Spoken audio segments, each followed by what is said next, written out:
Hello everyone, my name is Harsh Mittal and this video shows the workflow used to implement hand number recognition over FPGA board.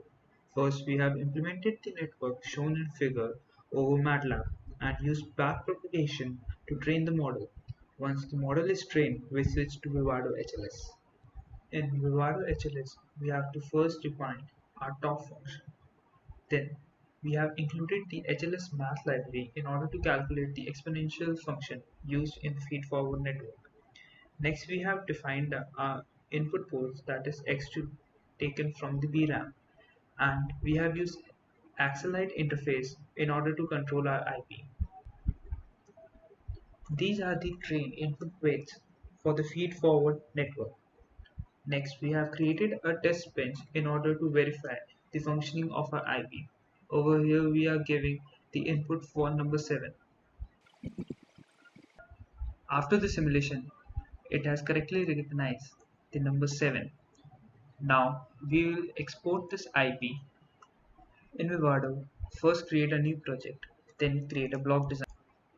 Add the Zinc processor and run block automation.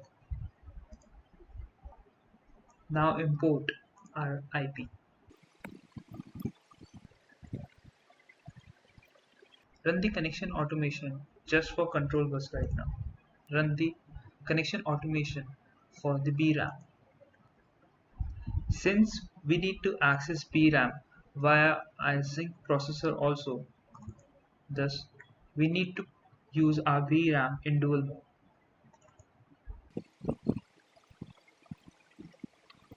Now we have to add our AXI VRAM controller.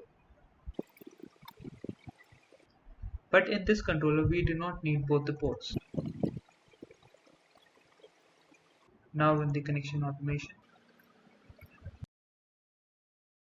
In Vivado SDK, include your hand number recognition IP. Give the base address of a VRAM and then initialize the IP. Give the input like we have given here for the number 7. Then start your IP core and once it's done, print the number.